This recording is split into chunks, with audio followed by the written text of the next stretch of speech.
Good morning friends, welcome to Shubhangi coaching classes. तो friends, Shubhangi coaching classes में आप सभी का स्वागत है।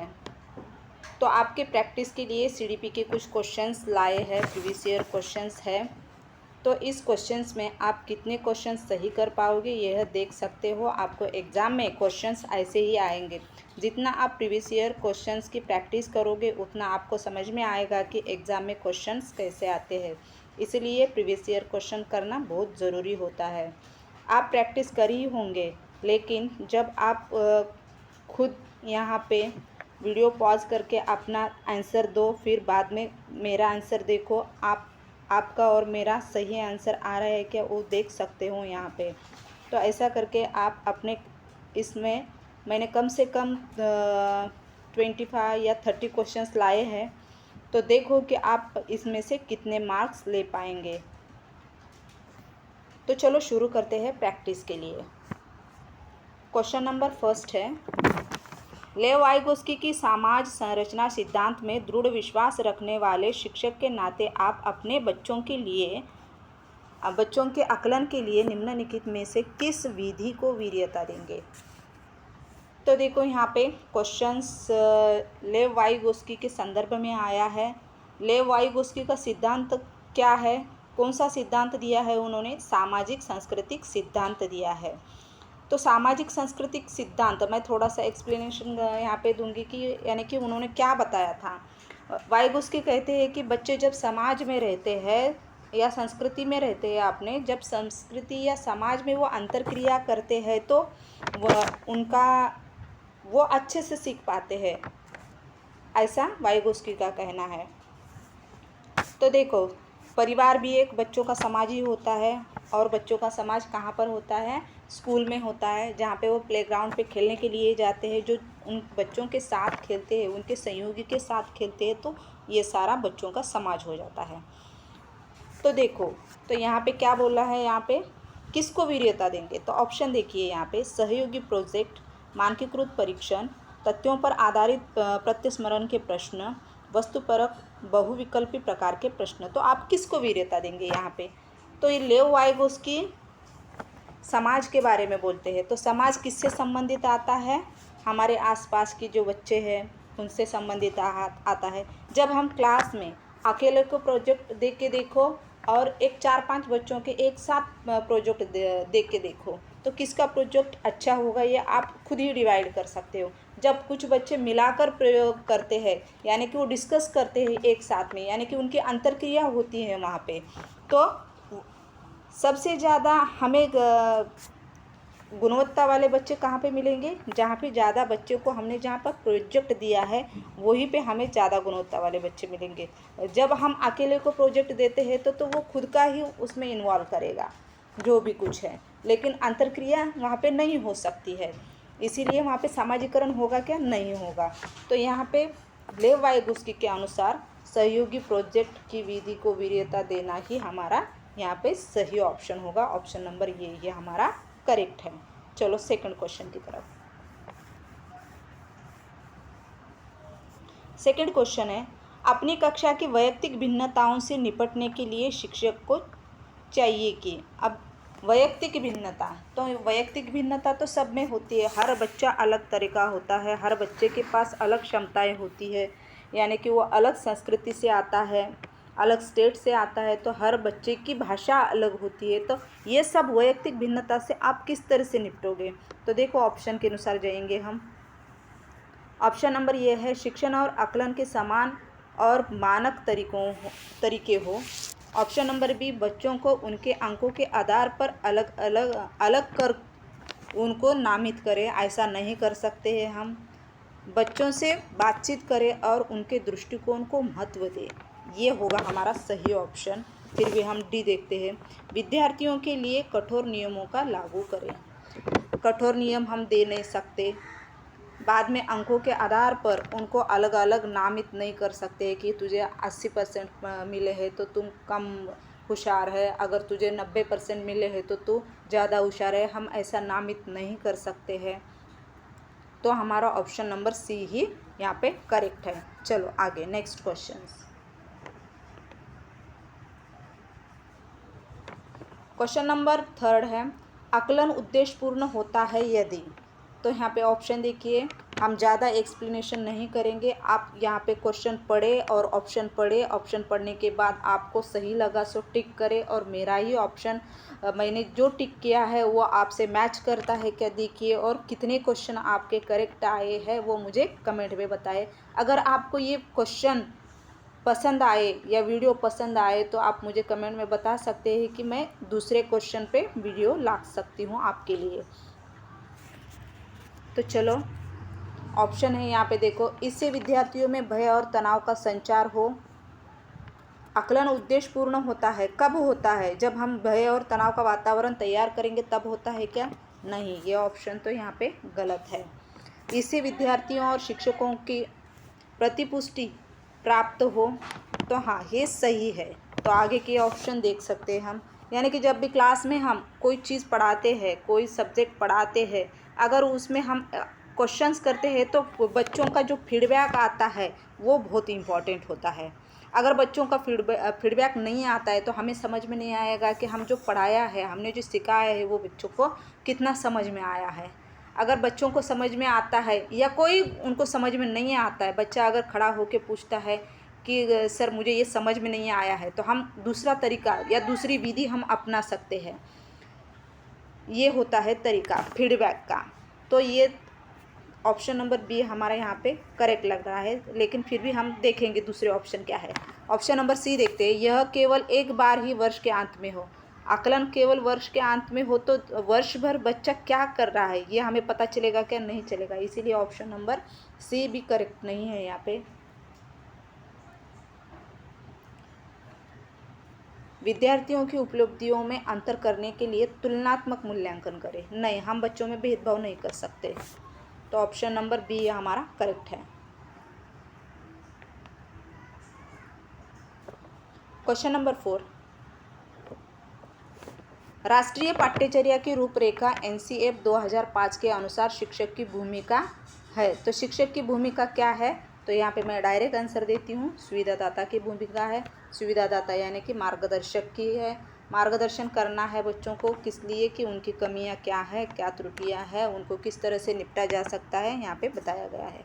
तो चलो नेक्स्ट क्वेश्चन, अनुसंधान सुझाते हैं कि एक विविध कक्षा में अपने विद्यार्थियों से शिक्षिका की अपेक्षाएं विद्यार्थियों के अधिगम। अब कैसे है विद्यार्थियों का अधिगम कैसा है? देखो यहाँ पे ऑप्शन दिया है, अधिगम पर महत्वपूर्ण प्रभाव छोड़ती है। ऑप्शन बी, अधिगम का एकमात्र निर्धारक होती है। ऑप्शन सी, अधिगम के साथ संबंध नहीं मानी जानी चाहिए, ये भी तो गलत है। ऑप्शन ए ही हमें सही लग रहा है यहाँ पे, अधिगम पर महत्वपूर्ण प्रभाव छोड़ती है, अधिगम पर कोई प्रभाव नहीं छोड़ती। नहीं, ये भी ऑप्शन नहीं होता है, तो ऑप्शन नंबर ये ही हमारा करेक्ट है।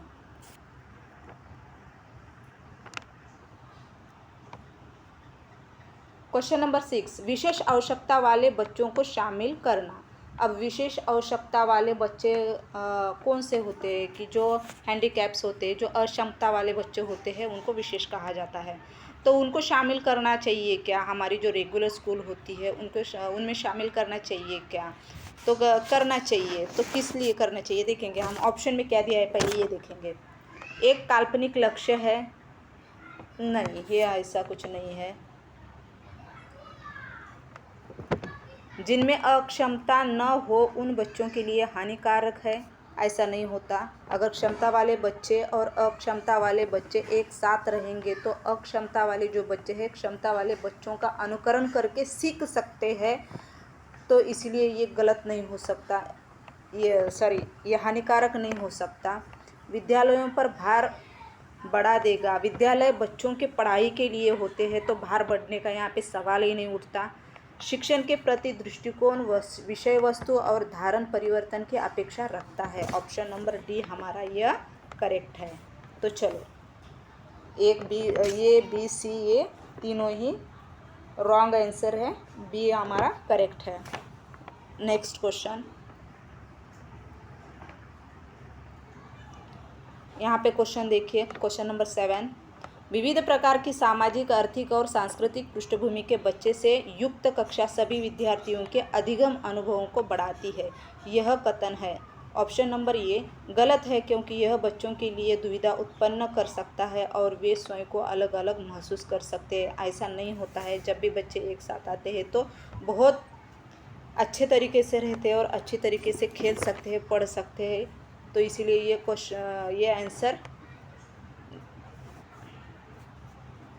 यह ऑप्शन गलत है। सही है, क्योंकि बच्चे अपने साथियों से अनेक कौशल्य सीखते हैं। ये सही है। सही है, क्योंकि कक्षा में श्रेणीबद्धता दिखाई देती है। नहीं, श्रेणीबद्धता के लिए नहीं करना है हमें एक साथ। गलत है, क्योंकि ये अनावश्यक स्पर्धा की ओर ले जाता है। ऐसा कोई नहीं है, इसलिए हमारा ऑप्शन बी यहाँ पे करेक्ट है। क्वेश्चन नंबर 8, सुनने में असमर्थ बच्चा। ऑप्शन ए श्रवण असमर्थता वाले बच्चों के विद्यालय में ही भेजा जाना चाहिए, नियमित विद्यालय में नहीं। ये गलत है। नियमित विद्यालय में भी हम ला सकते हैं। अगर हम उसको सुविधा अच्छी तरह से दे तो नियमित विद्यालय में भी उसकी पढ़ाई हो सकती है। केवल अकादमिक शिक्षा में लाभ नहीं उठा पाएगा, उसे उसके स्थान पर व्यावसायिक शिक्षा दी जानी चाहिए। ऐसा नहीं होता, अकादमिक में भी वो लाभ उठा सकता है। इसीलिए ये भी ऑप्शन हमारा गलत है। नियमित विद्यालय में बहुत अच्छा कर सकता है यदि उसके उपयुक्त सुविधा और साधन उपलब्ध कराए जाए। ये सही ऑप्शन है। नियमित विद्यालय में अपने सहपाठियों के समान कभी प्रदर्शन नहीं कर सकेगा। नहीं, ये रॉन्ग है। प्रदर्शन वो ज़रूर कर सकेगा। तो चलो नेक्स्ट क्वेश्चन।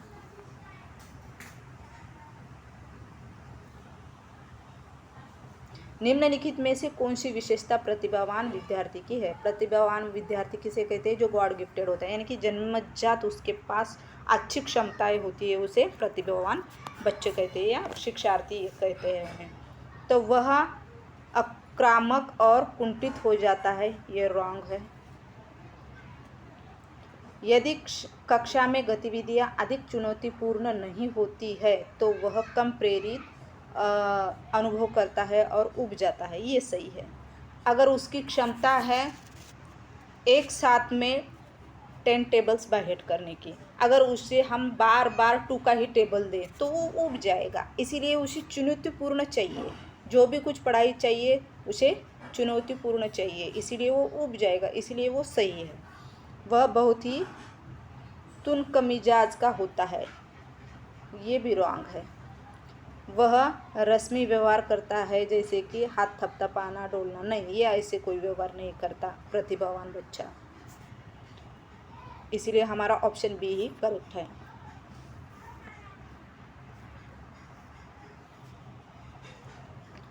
एक शिक्षिका अपनी प्राथमिक कक्षा में प्रभावी अधिगम को बढ़ा सकती है। किस तरह से बढ़ा सकती है देखेंगे हम। ऑप्शन, अधिगम में छोटी छोटी उपलब्धियों के लिए पुरस्कार देके हर हमेशा हम पुरस्कार दे नहीं सकते। ये ऑप्शन रॉन्ग है। ड्रिल और अभ्यास के द्वारा हर हमेशा अभ्यास ही करते बैठेंगे तो नहीं जमेगा, ऐसा नहीं चलेगा। अपने विद्यार्थियों में प्रतियोगिता को प्रोत्साहन देकर, हाँ ये प्रोत्साहन हम दे सकते हैं, लेकिन हम फोर्थ भी ऑप्शन देखेंगे। विषय वस्तु को विद्यार्थियों के जीवन के साथ संबंधित करके, तो सबसे ज़्यादा पॉजिटिव हमें डी ऑप्शन लग रहा है। जब विषय वस्तु विद्यार्थी के जीवन के साथ संबंधित हो, वास्तविकता से संबंधित हो, तो यही ऑप्शन हमारा सही है, करेक्ट है। सी ऑप्शन भी करेक्ट है। अगर ये डी नहीं होता तो सी को हम करेक्ट कर सकते थे। प्रोत्साहन दे के प्रतियोगिता में उनको इन्वॉल्व करके कर सकते थे, लेकिन उससे भी पॉजिटिव, ज़्यादा पॉजिटिव ये डी वाला है। इसीलिए ऑप्शन नंबर डी हमारा करेक्ट है। चलो नेक्स्ट क्वेश्चन। क्वेश्चन नंबर 11, बच्चों के बारे में निम्नलिखित कथनों में से कौन सा सही है? ऑप्शन नंबर 1, बच्चों की जानकारी निष्क्रिय प्राप्त करता है। नहीं, निष्क्रिय नहीं होती, ये सक्रिय होती है। बच्चे समस्या समाधान करता है। ये सही है।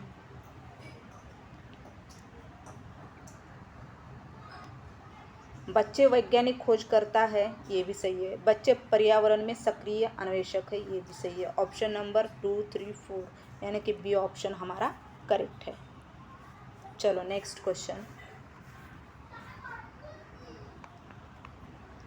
क्वेश्चन नंबर 12, विद्यार्थियों में संप्रत्ययात्मक विकास को प्रोत्साहन देने के लिए निम्नलिखित में से कौन सी विधि सबसे प्रभावी है? तो देखो हम विधि यहाँ पे देखेंगे सबसे प्रभावी कौन सी है। पुराने प्रत्ययों से किसी संदर्भ के बिना नए प्रत्ययों को अपने आप में समझ जाना। ऐसा नहीं होता है, हमें पूर्व ज्ञान ज़रूरी होता है। पूर्व ज्ञान और आगे नए ज्ञान को हम जोड़कर ही हमारी स्टडी कर सकते हैं, इसीलिए ये हमारा गलत होता है। याद करके, ये तो निगेटिव पॉइंट है, इसीलिए हम देखते ही कट कर देंगे। याद करना, हम कोई भी चीज़ रट्टा मार कर नहीं, समझ कर करते हैं। विद्यार्थियों को बहुत से उदाहरण देना और उन्हें तर्क शक्ति का उपयोग करने के लिए प्रेरित करना और उन्हें प्रोत्साहित करना, यही हमारा है। ऑप्शन नंबर सी यह हमारा करेक्ट है। जब तक विद्यार्थियों में वांछित संप्रत्यय का परिवर्तन न हो जाए तब तक दंड का प्रयोग, ये भी निगेटिव पॉइंट है, इसीलिए हमारा ऑप्शन सी ही करेक्ट है। चलो नेक्स्ट क्वेश्चन। इस तरीके से बड़े बड़े क्वेश्चंस आते हैं, बड़े क्वेश्चंस है, इसीलिए क्वेश्चन को छोड़ नहीं देना। अगर तुम क्वेश्चंस अच्छे से पढ़ते हो तो आपको समझ में आएगा कि वहाँ पे ऑप्शन सही कौन सा है और रॉन्ग कौन सा है, आपको तभी समझ में आएगा। इसीलिए क्वेश्चन अच्छी तरीके से पढ़ना है और ऑप्शन भी अच्छी तरीके से पढ़कर ही वहाँ पे टिक लगाना है। तो चलो क्वेश्चन नंबर 13। प्राथमिक विद्यालय में बच्चे उस वातावरण में सबसे प्रभावी ढंग से सीखते हैं। तो विद्यालय में किस तरह का वातावरण चाहिए हमें, तो वो अच्छी तरीके से पढ़ पाएंगे। तो देखो यहाँ पे ऑप्शन नंबर ए, जहाँ उनकी संवेगात्मक आवश्यकताओं की पूर्ति होती है और वे अनुभव करते हैं कि वे महत्वपूर्ण हैं। तो देखो यही ऑप्शन सही है, यही ऑप्शन सही है। अब बाकी के ऑप्शन देखते हैं हम। जहाँ शिक्षक एकाधिकारवादी और स्पष्ट आदेश देता हो, जहाँ पे हुकुमशाही चलेगी वहाँ पे बच्चे टिकेंगे क्या? नहीं टिकेंगे, अगले दिन बच्चे स्कूल में ही नहीं आएंगे, तो ये ऑप्शन नहीं चलेगा हमें। जहाँ मूल रूप से पढ़ने लिखने और गणित की संज्ञानात्मक कुशलताओं पर ध्यान केंद्रित होता है। अगर हम गणित ही सीखेंगे तो बाकी सब्जेक्ट कहाँ चले जाएंगे, इसीलिए ये भी सही नहीं है। जहाँ शिक्षक और सारे अधिगमों में आगे होता है, शिक्षक सारे अधिगमों में आगे होता है और विद्यार्थियों से निष्क्रिय रहने की अपेक्षा करता है। हमें पढ़ाना किसको है? बच्चों को है। अगर बच्चा ही निष्क्रिय हो गया, बच्चा ही अगर निष्क्रिय रहता है, शिक्षक आदि कितना भी सक्रिय हो, तो किसको पढ़ाना है? हमें बच्चों को पढ़ाना है। सक्रिय कौन रहना चाहिए? बच्चा सक्रिय रहना चाहिए। तो ये ऑप्शन हमारा यहाँ पे गलत होता है, इसीलिए ऑप्शन ए ये हमारा करेक्ट है। चलो आगे क्वेश्चन नंबर 14।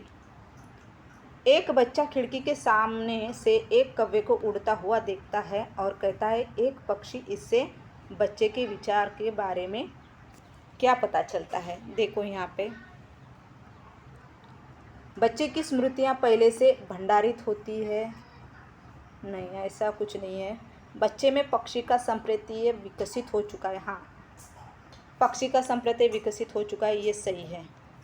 बच्चे ने अपने अनुभव बताने के लिए भाषा के कुछ ऐसे उपकरणों का विकास कर लिया है।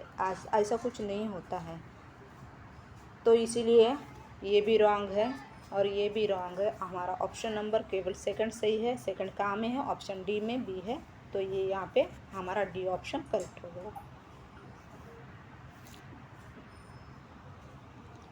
चलो क्वेश्चन नंबर 15। कोई शिक्षिका अपने विद्यार्थियों को क्या कहे कि उन्हें भीतरी प्रेरणा के साथ कार्य करने के लिए प्रोत्साहित कर सके?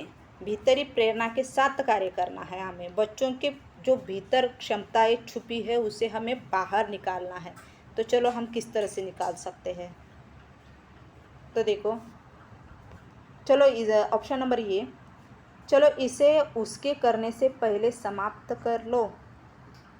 इसके एक मिनट, चलो इसे उसके करने से पहले समाप्त कर लो, ये कुछ ठीक नहीं लग रहा है। तुम उसके जैसे क्यों नहीं हो सकते? देखो, उसने उसे एकदम ठीक कर दिया। हम दूसरे को दिखाकर उस बच्चों को कर सकते हैं क्या? नहीं कर सकते हैं। तो काम जल्दी पूरा करो तो तुम्हें ट्रॉफ़ी मिलेगी। हम लालच दे सकते हैं कि हर टाइम एक बार अगर वो कोई अच्छा काम करता है तो हम एक बार उसको ट्रॉफ़ी दे के उसका स्वागत कर सकते हैं, लेकिन हर बार मैं तुझे ये दूंगी, ये करो, तुझे चॉकलेट दूंगी, मैं तुझे पैसे दूंगी, तुझे पापा ये लाएंगे, तुझे पापा वो लाएंगे, ऐसा करके अगर हमने बच्चों को बहला फुसला कर काम करने की आदत डाल दी तो वो बच्चा जब तक आप ट्रॉफ़ी या चॉकलेट या पैसे नहीं दोगे तब तक कोई पढ़ाई वढ़ाई नहीं करेगा। इसीलिए ऐसा कुछ नहीं करना। तो चलो ऑप्शन डी देखते हैं, इसे करने की कोशिश करो कि तुम सीख जाओगे। तो ये हमारा सही ऑप्शन है, ऑप्शन नंबर डी हमारा करेक्ट है। चलो नेक्स्ट क्वेश्चन। कोई शिक्षिका अपने विद्यार्थियों को अध्ययन करने हेतु आंतरिक रूप से उत्प्रेरित करने के लिए कैसे प्रोत्साहित कर सकती है? ऑप्शन नंबर ए, उनमें चिंता और डर पैदा करके। ऐसा करके हम बच्चों को पढ़ा सकते हैं क्या? नहीं। डर अगर पैदा करते हैं तो बच्चों को क्या आता है क्या नहीं आता है वो खड़े होकर हमें कभी बात नहीं करेगा या स्कूल ही आना बंद कर देगा। तो हम क्या करेंगे? तो हम ये नहीं कर सकते। प्रतियोगितात्मक परीक्षण से नहीं, हर टाइम प्रतियोगिता हम नहीं ले सकते। व्यक्तिगत लक्ष्य निर्धारित करने और उनमें निपुणता पाने में उन्हें मदद करके। तो हाँ, ये सही है। साफ दिखाई पड़ने वाले इनाम देकर, ट्रॉफी देकर, नहीं, ये भी नहीं। ऑप्शन नंबर सी हमारा करेक्ट है।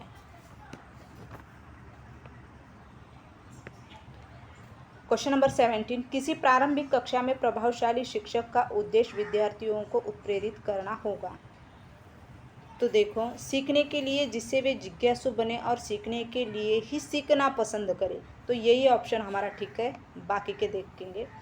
रटकर याद करने के लिए जिसमें वे प्रत्यस्मरण करने में अच्छा बने। देखो यहाँ पे नेगेटिव पॉइंट है ये प्रत्यस्मरण और ये रट्टा मारना, ये देखते ही कट कर देने का, क्योंकि ये बच्चों के लिए नहीं है। हम रट्टा मारने के लिए पढ़ाते हैं क्या? नहीं। क्योंकि उनको याद करने के लिए पढ़ाते हैं क्या? नहीं, उन्हें समझने के लिए पढ़ाते हैं। तो ये नहीं होता। दंडात्मक उपाय, ऑप्शन सी में देखो यहाँ पे दंडात्मक उपाय, नहीं, हम ऐसा नहीं कर सकते। परीक्षा में अंत, ये देखो अंत में वे अच्छे अंक पा सके, अच्छे अंक पाने के लिए करते हैं क्या? नहीं। तो ये सारे ऑप्शन गलत हो गए, हमारा ऑप्शन ये ही करेक्ट है। निम्नलिखित में से कौन सा उदाहरण प्रभावशाली विद्यालय की पताका है? अतः यहाँ पे देखो, प्रभावशाली विद्यालय का निरंतर तुलनात्मक मूल्यांकन, हम हर बच्चे में तुलनात्मक मूल्यांकन करेंगे क्या? नहीं, इसलिए ऑप्शन नंबर नहीं। शारीरिक दंड नहीं दे सकते। व्यक्ति सापेक्ष अधिगम, ये सही है। प्रतियोगितात्मक कक्षा, हर समय हम प्रतियोगिता नहीं ले सकते। तो हमारा ऑप्शन सी ही करेक्ट है यहाँ पे। चलो नेक्स्ट क्वेश्चन। यहाँ पे विकास का क्वेश्चन आया है। विकास शिरपदाभिमुख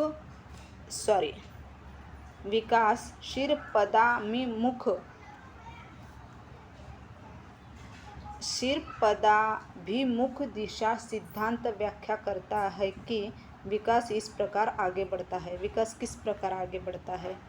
यहाँ पे शिरपदाभिमुख की बात की गई है। तो विकास कहाँ से होता है? पैर से सिर तक होता है कि सिर से पैर तक होता है, ये बताना है हमें यहाँ पे। तो हमारा विकास सिर से लेकर पैर की ओर होता है, इसलिए हमारा ऑप्शन नंबर सी करेक्ट है।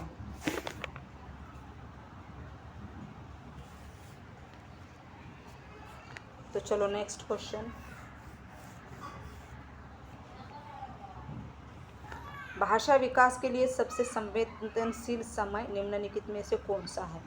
हमें भाषा सीखने के लिए, बच्चे जब भाषा सीखते हैं तो सबसे ज़्यादा किस समय में सीखते हैं? जन्म पूर्व अवस्था, जब वो पैदा ही नहीं होंगे तो भाषा कैसे सीखेंगे? ये तो नहीं है ऑप्शन में, ये हमारा रॉन्ग है। मध्य बचपन का समय, नहीं।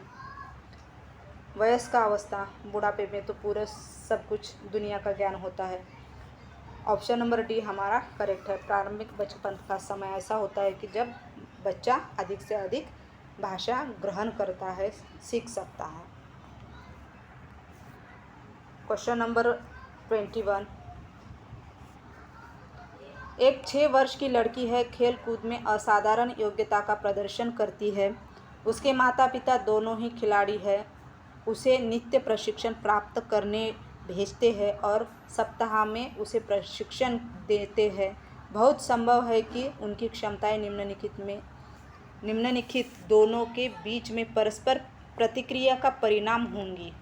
तो यहाँ पे देखो, अभी एक 6 वर्ष की लड़की है और उनके माता पिता भी खिलाड़ी है और वो खेलने के प्रशिक्षण के लिए भी जाती है। तो यहाँ पे क्या हो गया, माता पिता से उसे आनुवंशिकता भी मिल गई और उसको जो पर्यावरण मिल रहा है तो वो भी खेल कूद का ही मिल रहा है। तो यहाँ पे कौन सा हमारा होगा सिद्धांत, यहाँ पे कौन सा सिद्धांत होगा? तो आप बता सकते हैं कि ये आनुवंशिकता और पर्यावरण का सिद्धांत होता है। तो वृद्धि और विकास नहीं, स्वास्थ्य और प्रशिक्षण नहीं, अनुशासन और पौष्टिकता ये तो नहीं है। तो हमारा ऑप्शन नंबर ये ही यहाँ पे सही है।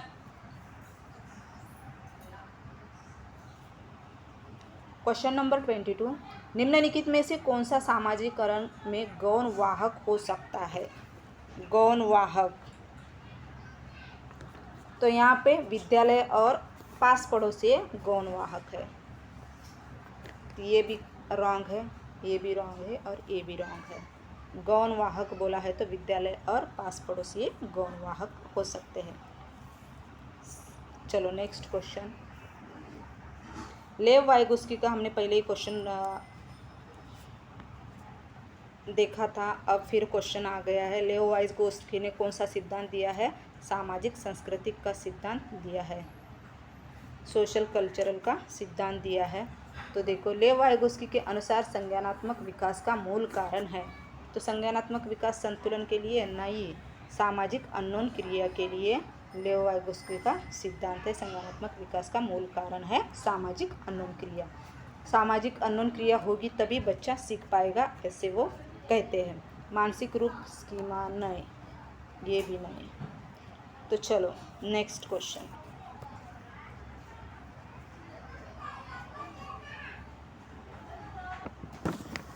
क्वेश्चन नंबर है 24, किसी बच्चे का दिया गया विशिष्ट उत्तर कोहलबर्ग के नैतिक तर्क के सोपानों की विषय वस्तु के किस सोपान के अंतर्गत आएगा? यदि आप ईमानदार हैं तो आपके माता पिता आप पर गर्व करेंगे, इसीलिए आपको ईमानदार रहना चाहिए। अब कोहलबर्ग ने कितने ये बताए हैं? 6 टाइप्स के बताए हैं। तो इसमें क्या आएगा? कोहलबर्ग ने नैतिकता का सिद्धांत बताया है। नैतिकता के 3 चरणों के सिद्धांत में उन्होंने 6 और टाइप्स बताए हैं उसमें। तो इसमें क्या आएगा? ऑप्शन नंबर, यदि आप ईमानदार हैं तो आपके माता पिता आप पर गर्व करेंगे, इसीलिए आपको ईमानदार रहना चाहिए। यह हमें सामाजिक अकुंचन अनुकूलन में बताया गया है, इसीलिए ऑप्शन नंबर बी हमारा करेक्ट है। क्वेश्चन नंबर नेक्स्ट है, यहाँ पे जीन पियाजे का क्वेश्चन आया है। जीन पियाजे के अनुसार अधिगम के लिए निम्नलिखित में से क्या आवश्यक है? ऑप्शन नंबर ए है विद्यार्थियों द्वारा पर्यावरण की सक्रिय खोजबीन। ऑप्शन बी है वयस्कों के व्यवहार का अवलोकन। ऑप्शन सी है ईश्वरीय न्याय पर विश्वास। ऑप्शन डी है शिक्षकों और माता पिता द्वारा पुनर्बलन। तो यहाँ पे पियाजे ने पुनर्बलन का सिद्धांत नहीं दिया है, ये भी नहीं दिया है, व्यवहार अवलोकन का ये भी नहीं दिया है। तो उन्होंने क्या किया है? सक्रिय खोजबीन का ये दिया है, इसीलिए ऑप्शन ये हमारा करेक्ट है। चलो नेक्स्ट क्वेश्चन, ये भी जीन पियाजे का क्वेश्चन आया है यहाँ पे। जीन पियाजे के अनुसार प्रारूप स्कीम निर्माण वर्तमान योजनाओं के अनुरूप बनाने हेतु नवीन जानकारी में संशोधन और नवीन जानकारी के आधार पर पुरानी योजनाओं में संशोधन के परिणाम के रूप में घटित होता है। इन 2 प्रक्रियाओं को जाना जाता है। ये कौन सी 2 प्रक्रियाओं से जाना जाता है? ऑप्शन ये समायोजन और अनुकूलन के रूप में जाना जाता है। ऑप्शन बी समावेशन और अनुकूलन के रूप में जाना जाता है। ऑप्शन सी साम्यीकरण और संशोधन के रूप में जाना जाता है, या ऑप्शन डी समावेशन और समायोजन के रूप में जाना जाता है। तो कौन से रूप में जाना जाता है? तो ऑप्शन डी हमारा करेक्ट है, समावेशन और समायोजन के रूप में जाना जाता है। तो नेक्स्ट क्वेश्चन, किसी प्रगतिशील कक्षा की व्यवस्था में शिक्षक एक ऐसे वातावरण को उपलब्ध कराकर अधिगम को सुगम बना सकता है। तो कैसे वातावरण को बनाकर? खोज को प्रोत्साहन देता है,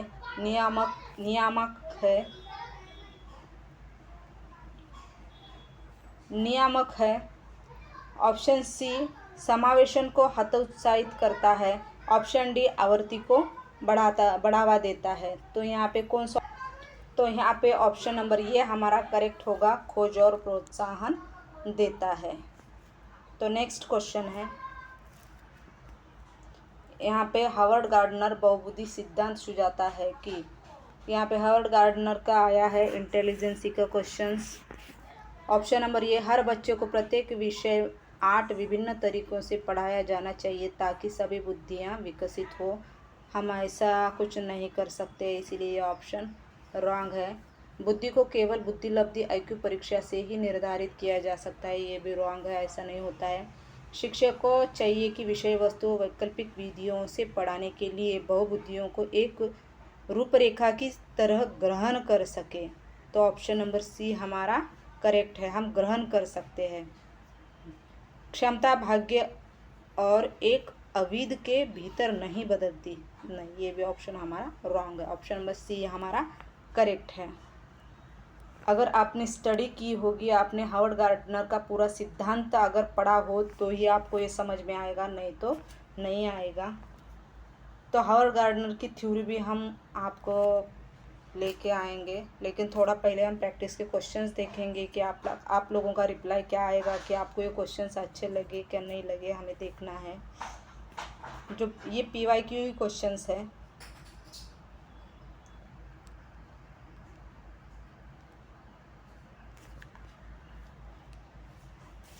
क्वेश्चन नंबर 29 देखो, यहाँ पे कोई 5 साल की लड़की एक टी-शर्ट को तह करते हुए अपने आप से बात करती है। लड़की द्वारा प्रदर्शित व्यवहार के संदर्भ में निम्नलिखित में से कौन सा कथन सही है? ऑप्शन नंबर ये, जीन पियाजे और लेव वाइगोस्की इसकी व्याख्या बच्चे के विचारों के अहम केंद्रित प्रकृति के रूप में करेंगे, नहीं, ये ऑप्शन रॉन्ग है। जीन पियाजे इसे अहम केंद्रित भाषा कहेंगे, नहीं, ये रॉन्ग है। जीन पियाजे इसकी व्याख्या सामाजिक अननोन क्रिया, नहीं, सामाजिक अननोन क्रिया तो लेव वाइगोस्की, यानी कि थर्ड ऑप्शन ही हमारा रॉन्ग है। तो ऑप्शन हमारा डी ही करेक्ट है।